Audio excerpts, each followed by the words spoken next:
Good morning सभी student को। आज हम बीएड फर्स्ट ईयर के elective paper contemporary issues of Indian education में पॉपुलेशन एजुकेशन हमारा चल रहा था पिछली कक्षाओं से कंटिन्यू। इसकी मैंने 2 वीडियो बनाए हैं जो आपको यूट्यूब पर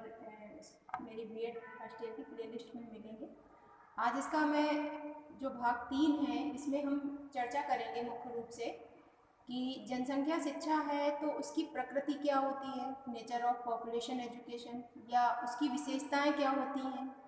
characteristic of population education, advantage of population education यानी उसके लाभ की हम बात करेंगे, और साथ में उसके गोल ऑफ पॉपुलेशन एजुकेशन की बात करेंगे, और एम्स ऑफ पॉपुलेशन एजुकेशन यानी कि जो ये आपका जनसंख्या शिक्षा है इसके क्या एम्स हो सकते हैं, क्या उद्देश्य हो सकते हैं, इनकी हम चर्चा करते हैं। तो सबसे पहले हम बात करते हैं नेचर ऑफ पॉपुलेशन एजुकेशन की, क्योंकि पहले मैं आपको बता चुकी हूँ कि जनसंख्या शिक्षा एक नया विषय है। ये अलग अलग विषय के रूप में न जोड़कर अन्य विषयों के साथ ही हम इसको क्या करते हैं, पढ़ाते हैं। अतः इसकी प्रकृति जो है वह बहुत ही अत्यंत लचीली और अन्य विषयों से जोड़कर पढ़ाने में इसके क्षेत्र को विस्तृत कर दिया गया है, जिससे हम देखते हैं कि जो भी अन्य विषय के रूप में इसका अस्तित्व शाला में एक नया विषय आप जोड़ दो बच्चों के साथ में एजुकेशन पॉपुलेशन एजुकेशन का, तो ये क्या होगा, बच्चों के लिए एक बोझिल विषय के रूप में हमारे समझ आएगा। क्योंकि कहीं ना कहीं अगर हम बात करें पॉपुलेशन एजुकेशन की तो ये एक ऐसा प्रकरण है या एक ऐसा टॉपिक है कि हम इसे विषय के रूप में अगर बच्चों को अलग से पढ़ाने के लिए रखते हैं, सिलेबस में ऐड करते हैं, तो वैसे भी आज के समय में अगर हम बच्चों की शिक्षा में पाठ्यक्रम को देखें तो वो बहुत ही बोझिल सा है। बच्चे का बैग इतना भारी है कि बचपन में ही बच्चा कितना हैवी बैग लेके क्लासरूम पर जाता है। तो एक नया विषय जोड़ने से इसका बच्चों पर प्रभाव गलत ना पड़े या बोझिल पाठ्यक्रम के अंतर्गत इसे ध्यान में रखते हुए इसकी प्रकृति के आधार पर इसको अन्य विषयों में सम्मिलित किया गया। तो इसी क्रम में हम बात करते हैं आपके कि इसके जो नेचर है वो कहीं ना कहीं फ्लैक्सिबल है, और बात करें कि इसको हम विषय के रूप में न जानकर अन्य विषयों में एक प्रकरण के रूप में महत्व देते हैं। तो जनसंख्या शिक्षा की अगर प्रकृति की बात करें तो ये कहीं ना कहीं इस तरह से है कि जैसे प्रकृति में पानी होता है तो पानी को किसी चीज में भी मिला दो तो वो उसका रूप धारण कर लेता है। तो इसी तरह ये जो विषय है तो इसको अगर हम किसी भी विषय में सम्मिलित कर दें तो वो उस विषय का रूप धारण कर देगा। चाहे आप इसे साइंस में रख सकते हैं, इसे पर्यावरण अध्ययन में भी सम्मिलित कर सकते हैं, इसे आप सामाजिक अध्ययन में भी सम्मिलित कर सकते हैं। भाषा की अगर बात करें तो भाषा में भी इसको प्रकरण के रूप में सम्मिलित कर सकते हैं। अर्थात ये एक ऐसा प्रकरण है जिसकी अगर हम नेचर की बात करें तो इसका नेचर बहुत ही फ्लेक्सिबल है, यानी किसी भी विषय के साथ इसको जोड़कर आसानी से हम शिक्षा के माध्यम से जन जन तक इसका प्रचार प्रसार कर सकते हैं। अब हम बात करते हैं कैरेक्टरिस्टिक ऑफ पॉपुलेशन एजुकेशन की, जिसमें हम विशेष रूप से ध्यान देंगे कि इसकी अगर विशेषताओं की बात करें तो हम अभी प्रकृति की बात की, तो प्रकृति इसकी जिस प्रकार है उसी से इसकी विशेषताएं रिलेट होंगी। विशेषता की यदि आप बात करो तो जनसंख्या शिक्षा है, सबसे पहली चीज मैंने आपको बताया, ये जो जनसंख्या शिक्षा है अलग विषय नहीं है, एक ऐसा विषय है जिसको हम किसी विषय के साथ ही सम्मिलित करके आसानी से पढ़ा सकते हैं बच्चों को। जनसंख्या शिक्षा समस्या केंद्रित है क्योंकि ये एक समस्या को लिए हुए है। ये हमारे समाज की बहुत बड़ी समस्या है। अगर हम देखते हैं आज हम जनसंख्या शिक्षा पर बात करते हैं तो इसलिए करते हैं कि हमने जब पूरे विश्व में सभी देशों की जनसंख्या पर आंकड़े हमने इकट्ठे किए तो हमें पता चला कि लोगों की संख्या कितनी बढ़ रही है दिन प्रतिदिन। तो इसलिए ये समस्यात्मक विषय के रूप में हमारे सामने उभर कर आया, और कहीं ना कहीं एक विशेषता इसकी ये भी है कि जनसंख्या शिक्षा जो है वो सामाजिक कुरीतियों को दूर करने की प्रेरणा भी देती है। क्योंकि हमारे समाज में क्या है कि छोटी उम्र में बालिकाओं का विवाह, बालक का विवाह कर दो, दहेज प्रथा, शिक्षा नियतिवाद, अधिक संतान से कृषि में सहायता मिलेगी, इस तरह की जो भावना हमारे समाज में व्याप्त हैं, उन बुराइयों को दूर करने के लिए कहीं ना कहीं ये हमें प्रेरणा रूप में सहायता करेगी, ये जनसंख्या शिक्षा। जनसंख्या शिक्षा मूल्य परिवर्तन पर भी ध्यान केंद्रित करती है। कैसे? हमारे मूल्यों को भी ये परिवर्तित करती है, क्योंकि जो हमारे मूल्य हैं, जो हमारे परंपरागत मूल्य हैं, उनको कहीं ना कहीं परिवर्तित करने का प्रयास करती है। जैसे हम देखते हैं कि अधिक बालक होना अच्छा है, हम मानते हैं कि चलो ठीक है, एक परिवार में बहुत सारे बालक होने चाहिए, बच्चे होने चाहिए, लेकिन बड़े परिवार से सामाजिक एवं वृद्धावस्था में सुरक्षा आदि की भावना तो रहती है, लेकिन कहीं ना कहीं यह आपको बताती है कि जो पहले के समय में था, एक लोग कैसे रहते थे, समूह के रूप में रहते थे सब। आजकल की अगर हम परिवार की बात करें तो मुख्य रूप से माता पिता और बच्चे, यही आपका परिवार होता है, लेकिन पहले के समय में दादा दादा जी के भाई, ये सारे लोग परिवार में सम्मिलित होते थे। तो कहीं ना कहीं ये हमारे जनसंख्या शिक्षा की जब हम बात करेंगे तो अपने मूल्यों में परिवर्तन की भी बात करेंगे कि हमारे पहले समय में क्या मूल्य स्थापित थे हमारे समाज में, किस तरह के परिवार सम्मिलित होकर रहा करते थे। आज के समय में एकल पारिवारिक जीवन हम जी रहे हैं, तो इन सब चीज़ों को हम बच्चों को जब बताएंगे तो कहीं ना कहीं मूल्यों के बारे में बच्चों को जानकारी मिलेगी, और साथ ही मूल्य परिवर्तन क्यों हुए, किस कारण से हुए, हमने अपने जो पुराने रीति रिवाज थे उनको क्यों नए तरीकों में अपनाया, तो इसके बारे में भी हमें जानकारी प्राप्त होगी इस प्रकरण में बात करने पर।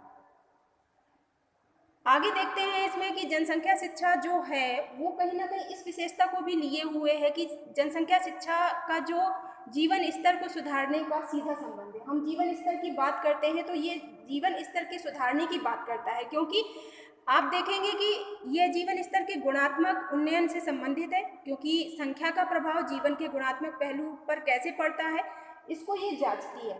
परिवार में अधिक लोग हैं, कमाने वाला सिर्फ एक है, तो हम देखते हैं कि उस परिवार की जो मेंटेनेंस होता है वो कहीं ना कहीं प्रभावी होता है। तो इस तरह से हम इसके माध्यम से बता सकते हैं कि छोटा परिवार होना इसलिए फायदेमंद है आज की समय की अपेक्षा को देखते हुए। तो इस तरह से जनसंख्या शिक्षा में लचीलापन है। जनसंख्या शिक्षा की समस्या का समाधान भी प्रस्तुत कर सकती है, क्योंकि ये किस तरह से समाधान दे सकती है। जब हम देखते हैं कि जनसंख्या शिक्षा जनसंख्या वृद्धि के अनुपात में प्रति व्यक्ति आय बढ़ाने के लिए आय के स्रोत बढ़ाने चाहिए। यदि हमारे देश में जनसंख्या बहुत अधिक है तो हमें क्या करना चाहिए? ये थोड़ी ना करना चाहिए कि नहीं इस पर रोक लगा दिया जाए, कोई भी मतलब अपने परिवार में एक या एक से अधिक इस तरह का बाउंडेशन कर दिया जाए, नहीं होगा ना। जनसंख्या अधिक होने पर हम क्या करेंगे? अपने आय के जरिए बढ़ाएंगे, आय के स्रोत बढ़ाएंगे, खाद्यान्न की जो उत्पादन है उसको बढ़ाएंगे, ताकि जो जनसंख्या वृद्धि एक समस्या के रूप में हमारे समाज में व्याप्त है तो हम उससे आसानी से निपट सकें। तो इस तरह से कहीं ना कहीं जनसंख्या शिक्षा की समस्या का समाधान भी प्रस्तुत कर सकती है ये पॉपुलेशन एजुकेशन आपका। जनसंख्या शिक्षा परिवार कल्याण या परिवार नियोजन कार्यक्रम से संबंधित है। हम देखते हैं कि जनसंख्या शिक्षा की जब हम बात करते हैं तो इस तरह से परिवार कल्याण या परिवार नियोजन के कार्यक्रमों की भी बात करते हैं, और ये जो प्रचार प्रसार का कार्यक्रम नहीं है, किंतु विद्यालयी पाठ्यक्रम में एक अनिवार्य अंश के रूप में हम इसे सम्मिलित कर सकते हैं, क्योंकि इसकी जागरूकता कहीं ना कहीं हमारे समाज में जो एक समस्या के रूप में ये जनसंख्या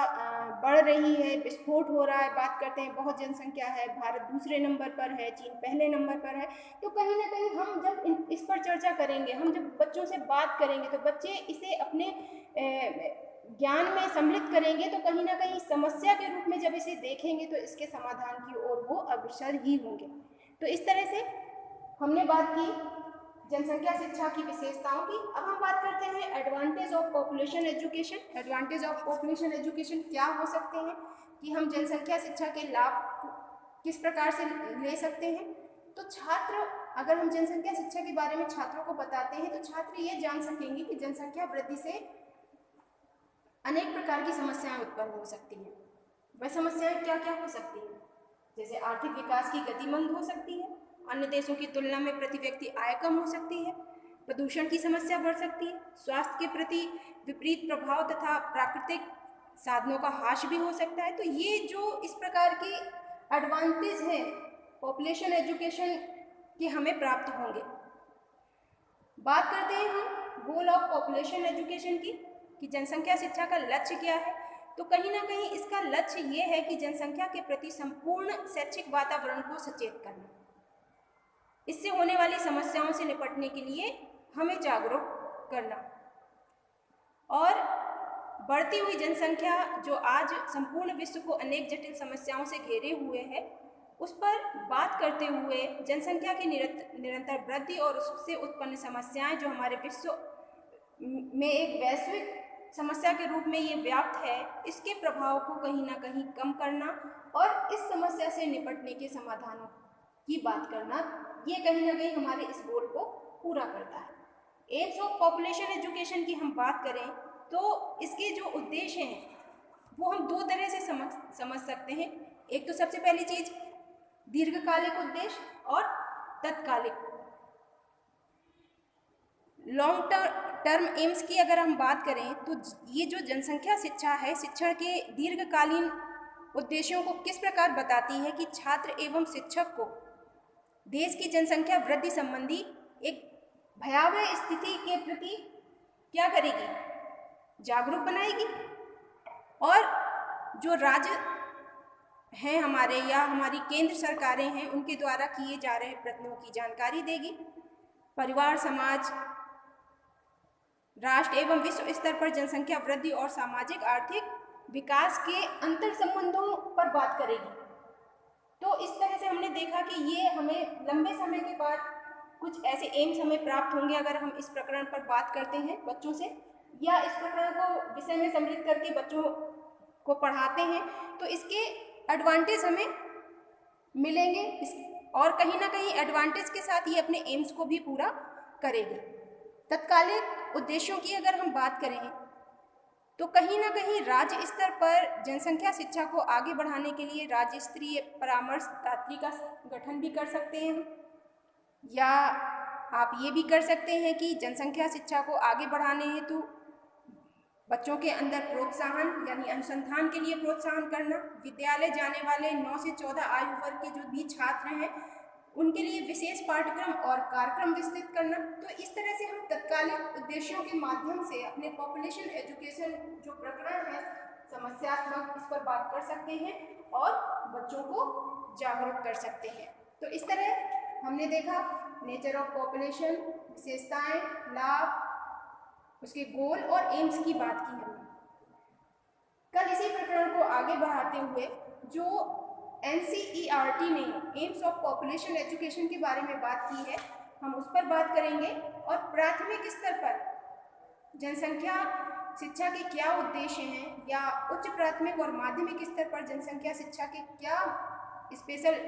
एम्स हैं उनकी हम बात करेंगे। तो आज आपका टॉपिक जो था वो पार्ट ऑफ एजुकेशन पार्ट 3, कल इसी का पार्ट 4 हम आपके सामने प्रस्तुत करेंगे। आप लोग YouTube HDCM चैनल पर जाकर उसे सब्सक्राइब करें और वहाँ पर BEd फर्स्ट ईयर में contemporary issues of Indian education से रिलेटेड जो भी वीडियो हैं उन्हें देखें और साथ में अपने फ्रेंड्स को भी शेयर करें ताकि अधिक से अधिक बच्चों को इन टॉपिक से जुड़ी जो भी जानकारी मैं देती हूँ वो मिल सके। Thank you so much.